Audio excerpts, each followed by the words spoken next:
And do you have any advice for people who are considering possibly becoming a monk at some point? Should they just continue their meditation practice or reading the books or check out various monasteries? Like, what do you think would best prepare someone for the actual life that you're living?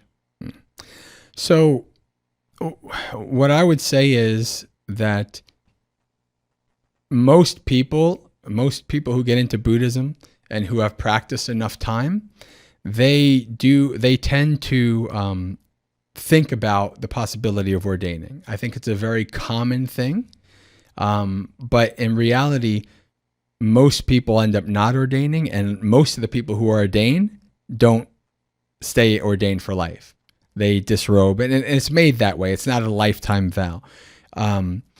So what I would say is, especially if you're younger, perhaps, but to get more into the practice, develop your Buddhist practice or whatever, meditation and things like that, and see where that brings you, right? Because you can come to a point where you've developed your mind and you've developed what we call nibbida, which is like a disenchantment for the world.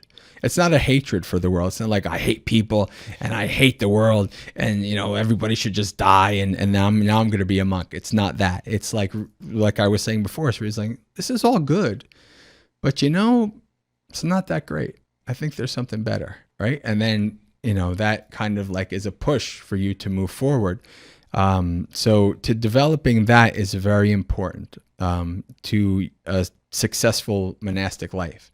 Because I've met many people who become monastics and then they disrobe, and I've only been a monk, 6 years. So it's not like I've been a monk for 20, 30 years. I've met so many people. So yeah. And what I would also suggest is going to monasteries, learning, talking to the monastics, asking advice from them. What do they get? Advice from a bunch of different people, not just one person. And that'll be very helpful, for you to move forward. And, again, in the end, it's a leap of faith. In the end, it's like I was saying before, well, I mean, will you regret this if you don't even try it? But in the end, you don't know. So it is literally a leap of faith. I'm going to, give up all the things I like, TV and movies and all these kind of things. And with the promise that this is going to be beneficial for me.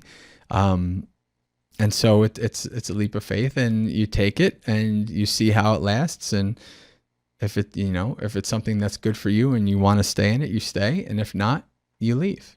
So, but yeah, talking to as many monastics, getting as much advice and practicing, and, not being too quick to want to leave the world. If you hate the world and people, it's probably not going to be good for you as a monastic. Because you're around people. You live supported by people. You literally live by the generosity of others. So it's a little hard, to do that if you're in that kind of nihilistic, kind of very negative mind state.